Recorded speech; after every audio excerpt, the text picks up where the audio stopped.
Yeah. So like I said earlier, thank you so much for your time, Mr. Adebayo Aleke. Mm. Um, I really appreciate your time because I just feel like we do need your insights about what you do, especially here in the continent of Africa, because what stops us from reaching prosperity is information, and I believe you're the man with the information. But before I'll I get try. to that, before I get Yeah. to that, could you kindly just introduce yourself and tell us what you do? So my name is Adebayo Adeleke. I am the president and the CEO of Supply Chain Africa, which is a platform that kind of posture African supply chains in a way to showcase its uniqueness, its nuances, and know its significance as well in the global supply chain. That's amongst many other things that we do in Supply Chain Africa. So I've been around, I've been in supply chain for over 25 years. Compared to some, I'm still a baby. And I spent most of my career in the US military before retiring and in working as a supply chain professional in that capacity. So most of my knowledge base, my leadership, my supply chain came from the U.S. military, and and being able to work in different cultures in different parts of the world. So yeah, so that's what I bring to Supply Chain Africa, and looking forward to our conversation. Yeah, I'll be honest, I know very little about supply chain management. Okay. Um, so, and I know a lot of people are like me as well.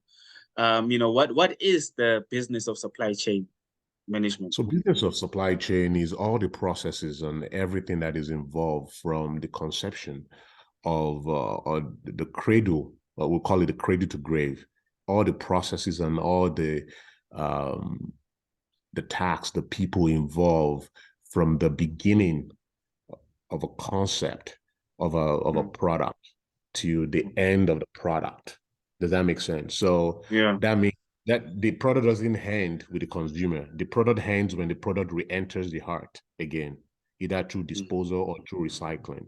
So it is from we call it the credit to grade. So all the processes involved in it is supply chain. So supply chain entails procurement. It entails logistics. It entails under logistics, you have transportation, you have warehousing. I mean, in the grand scheme of things, some people call it distribution. So from the farmers, getting the seed, planting the seed. Let's use a coffee beans as an example. From you conceptualizing, you know what I want to plant, I want to be a farmer. For you getting the seed into the farmer's hands, that in itself is part of the supply chain. mm, Pruning the coffee seeds, getting them ready for harvest. Now moving them from harvesting to warehousing, from warehousing to distributors and to mm, manufacturers and everything there. And even the manufacturing process is supply chain driven. The trucks that's going to get in, the fueling of the trucks, the mm, contract involved in buying and selling, the act of negotiation is all supply chain driven. So it's a very broad industry, and mm, it was engaged in supply chain day in, day out. We don't even know about it. mm, Getting goods services from point A to point B, from one point to the other is all supply chain. So, and I know the concept and the construct, the name supply chain came of recent, but as Africans, we've been doing this for centuries, and mm, our first mission as an African is to trade. Our first encounter with the rest of the world was through trade. So for us to do trade, you have to be able to move goods from one point to the other. So mm, that is supply chain in the short. I mean, that is how I can break it down without going to theory and academic definition. But for layman that doesn't understand supply chain, that is therein. The buses that mm, moves you from point A to point B is all supply chain driven. The roads, the road network, the water, the air, the train, the rail is all supply chain. So mm, it's a huge broad sector and industry that really drives our economy. It's important mm. that you're doing up shipping, you're doing about transportation is all supply chain driven. So it's important for people to know that what is supply chain and what is not. Mm. Well put. I'm from a province called Northern Cape in South Africa, and we produce, Okay. or I heard that we produce some of the finest grapes that are exported out the country. And a farmer told me this. He's like, in South Africa, we don't have the best grapes, but we make them here. And the people that get to enjoy those grapes are not South Africans, and most South Africans will never ever have the A-grade grapes. And for me, that disturbed me. I'm like, why? And I'm assuming now that also has to do with, supply chain. And how do we fix that? That's actually my question.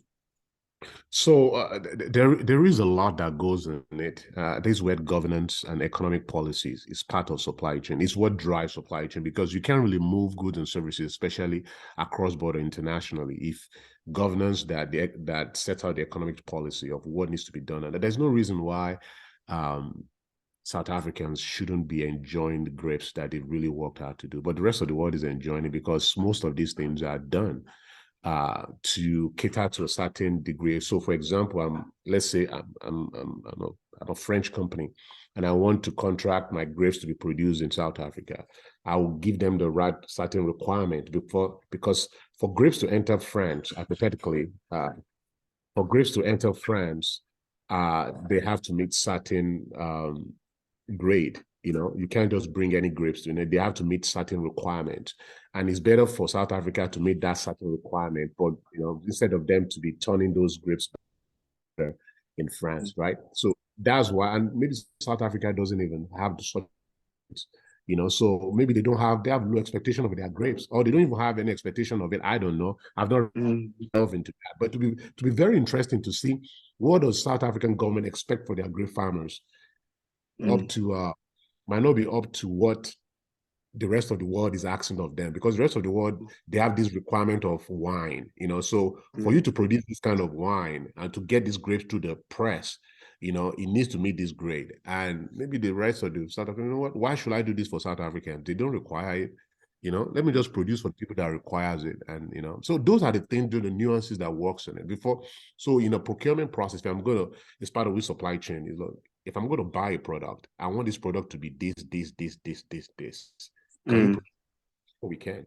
And they'll test it, the quality will test it. Yes, the grapes has met this requirement. And that is the standard. That is their standard that goes into their production to get, and for them, for a farmer to be telling you, he knows what he's producing, that, what, these grapes, they're good. But for South Africans, we don't require much of our grape producers, so why should I give them? And probably not going to pay the amount that the French guys are paying. I'm just using it as an hypothetical situation. Does that make sense? Yeah, it makes sense. To give an explanation of why somebody might be different reasons why this is not, why they're not enjoying this, but there could be one as well too, because a lot of people that produce out of their country don't really enjoy the goodness of what produces, because there are certain requirement that comes out of those things. And oftentimes, so when these grapes are refined and polished, it's completely different grapes to what you guys are eating anyway. So, yeah, no, very interesting. You are based in America, and the land of milk and honey, right? And you say that you feel that it's important to educate not South Africans, Africans rather, about risk and supply chain, the industry. As someone that is, obviously living in a first world country, you don't have to worry about that. So why is this so important to you? Because it's so important to me, but I believe that a better Africa is a better world. For me, it is what our family believe. I've traveled and I've worked in over 35 countries globally, and I believe that Africa has what it takes to be where Africa needs to be. We are not where we started from, and we are not where we need to be. So there is a lot that needs to be done. And for our product, for ourselves to be reckoned with globally, there are certain things that need to be done. And I believe I cannot deny my origin. My African roots is non-deniable. You can't even deny it, So I think I hold it back to the continent as well. That the continent has given me so much identity and who I am, to give back to it. And if what I can do for a lot of us are in diaspora is to help kind of shape those narratives. But it's not that we are not in any shape or form to westernize African continent. It's to be able to bring the good that we've learned and be able to see what is good of the learn. And I think Africans in the best position actually to merge both together at the vintage point. The goods of odds and bring it to Africa, and Africa brings the good. Okay, now we can define what our good looks like. I think Africa is poised to be great if we can actually do that. So using my experience in my my pedigree and what I've done over the course of time, bringing it to Africa, I think to gain a lot of traction and they help to kind of fasten our supply chain is not where it needs to be. It's not where, yeah. So and we have a lot of work to do, a lot of work to do. But it can be achieved if we actually, put our mind to it. It can definitely be achieved. So. Yeah, definitely. Which brings me to my next question or my next point. One of your skills is conflict resolution, and in so I keep saying South Africa because I'm such a one-track-minded South African. In Africa, there's so much conflict. There's a lot. You obviously know this. Just the borders. Here in the South, it becomes almost impossible just to move or ship just one product from South Africa to Lesotho, for example, and other issues. So when it comes to the conflict that we have here as Africans, what do you think can be done to kind of resolve that? Because I'm thinking now that obviously impacts the industry that you're talking about. Absolutely, you can produce your maximum to the maximum capacity if you have some hindrances. And conflict is an hindrance. It affects your labor pool, that affects your resources pool, affects a lot of pool. And those things affect trade, they affect the economy, they affect a lot of microeconomic stuff, and also affect supply chain at large. Conflict, as I see it, is an hindrance, is an obstacle to a free flow of goods and services. And what I've discovered over the course of time, even what happens at the national level, at the national level, one country to one country, and what happens in a family, between friends, between relationship, it's pretty much the same. One is just under the microscope, the other one is the biggest, in the biggest scheme of things. Understanding we have so much in common than what we have that differentiates us apart. We have so much in common. I mean, our commonality is so much more than what kind of than our differences. Does that make sense? But we focus more on our differences than our commonality, and that's where the problem is. And that's what has made a lot of advanced, what we call a first world country. They tap into what binds them together, not about their differences. They said there's unity in diversity. There's a reason why there's a unity in diversity, because you look at how all of you can benefit together, and that comes from your commonality, not your differences. If everybody focuses on their differences, nothing is going to get done. Absolutely nothing. I think we've kind of dwelled more on our differences than our commonality, and that's what supply chain does to kind of help us bring to our commonality. What can we all benefit from here? If we focus more on our our differences will be nothing to worry about. Differences, we're all going to be different. Nobody's, I mean, I don't expect to have kids. I don't expect to have the same mind as I am. I mean, I try as much as possible as a parent to kind of shape them and program them to be. But at some point, in the environment they live in and what they ingest and day in, day out, through their school, through their music and what goes around them, they form their own opinion and their own minds, and with what I'm giving them as well. So they can have a completely view of the world from my set. And that's fine. That's fine. Because we have difference of opinion, that doesn't mean that one is good and one is bad, or one is bad or one is good. But we need to focus more on our commonality, what binds us together more than what kind of separates us. And I think I see that a lot more in Africa. In most of our conflicts that is going on globally, we focus on what drives us apart. And if we can just focus on that commonality, I think we have a greater thing. We have a lot to resolve if we do that. Yeah, no, very well put. I understand that you're a podcaster as well. I can tell you have a lot of knowledge to share. Tell us about your podcast. What's happening there? So my podcast is called Unfettered Podcast. I took a break this year. Probably next year I'm gonna kick it off again. I only released one this year. Last year I did about 30 episodes. Apart from my leadership, my supply chain that I do, I meet, there's this other side of me too as well, that kind of share conversations about people I meet around the world. I meet people from different walks of life, and we're all unique. Human beings are very unique. No human being is the same. That's how our fingerprint is very different. Our fingerprint is very different. Our DNA is different. It might be similar in certain areas, but they're quite different. So I think to look into that and tap into that is very powerful for me. So I like to share the stories of people I meet, you know, regularly basis, and let them share their own story. You'll be surprised that a lot of people can gain from, you know, you might be going through some stuff that somebody else, you think nobody else in the world is going through. Somebody else might just share, like, you know, they've been through it before. And then you can actually tap inspiration from that, be able to get inspiration from it, and be, you know, and be motivated, be moved, be inspired to do whatever else, you know. So that's what the podcast is all about. It's about sharing information, about sharing stories, about sharing experiences, and opening the world is going to be a better place by people actually gaining insight into their issues, other people's issues as well. So I love my podcast, because one thing is never the same. We just share people. So it ranges from business to philosophy to art to science to different belief systems, you know. And I bring people that I have a completely difference of opinion on, difference of belief system.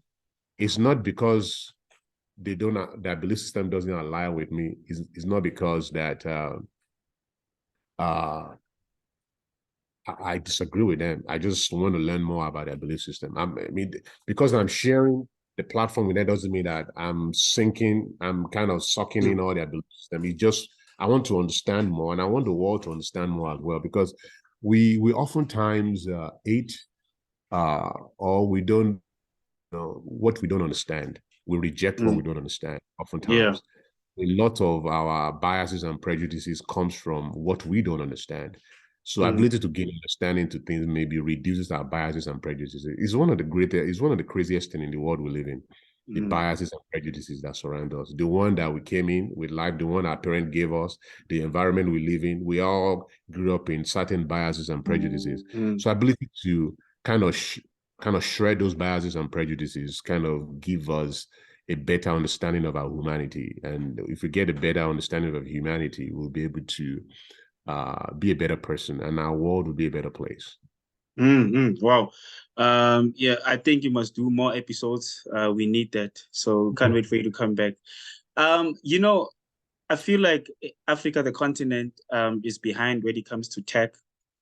And I've seen that, in my opinion, rather, I've seen that Kenya is one of those countries in Africa. They're very like forward thinking when it comes to tech.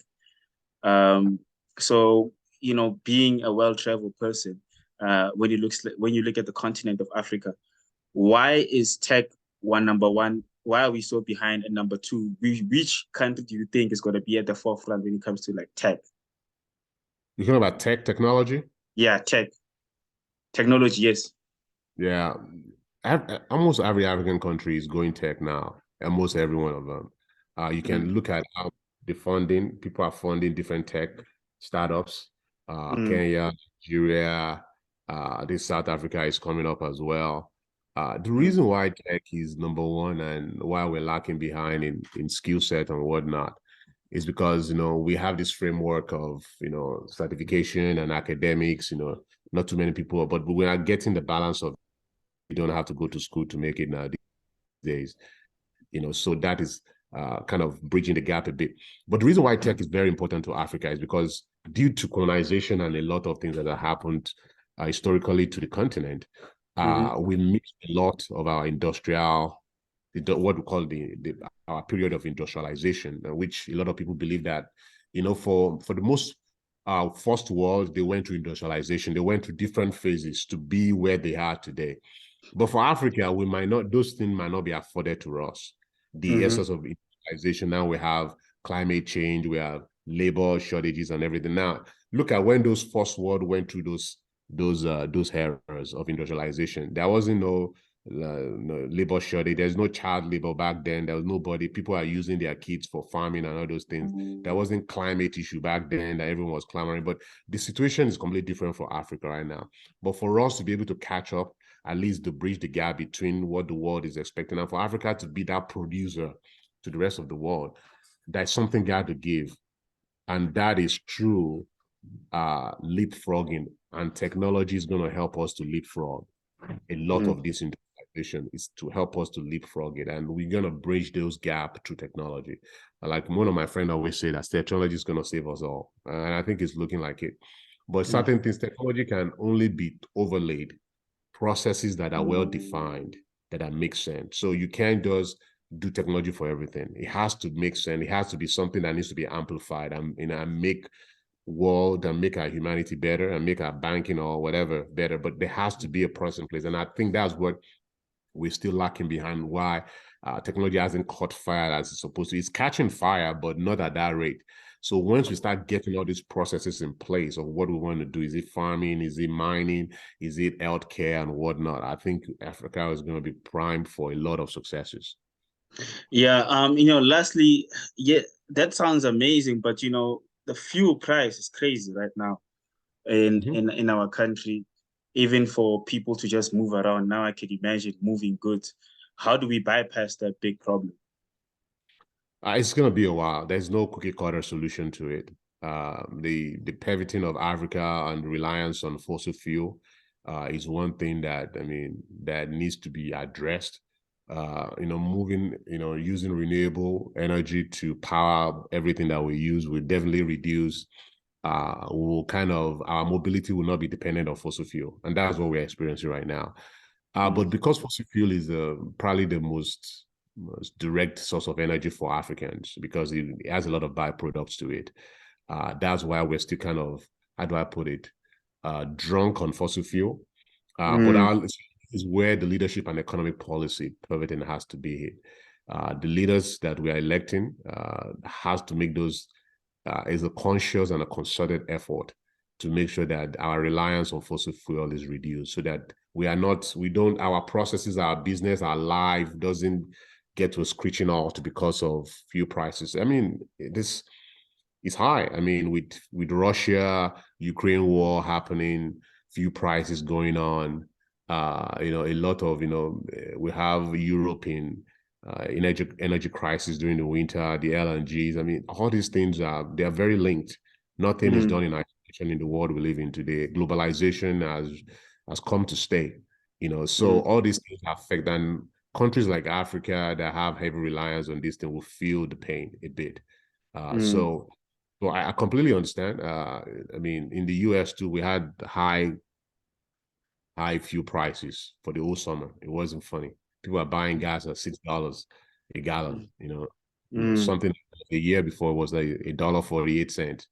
So you can imagine inflation and whatnot. So it's a very difficult thing to swallow, to fathom rather, about this guy. So a lot of people are now moving to renewable energy, and encouraging renewable energy. That's how the use of technology and everything will come to play in our reliance. And I think diversification of energy source is going to be the way out for Africa. So we don't have one show pony, that all it does is fossil fuel.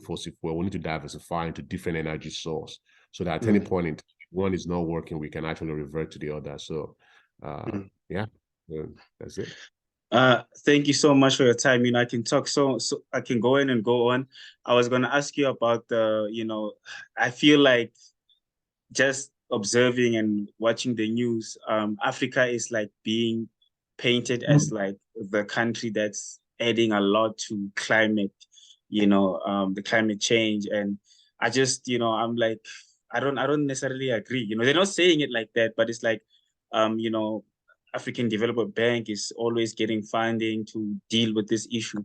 And my view is just like, but are we really contributing to climate change? Which No, obviously, and I think the whole world knows that too. We are the least pollutant of the climate.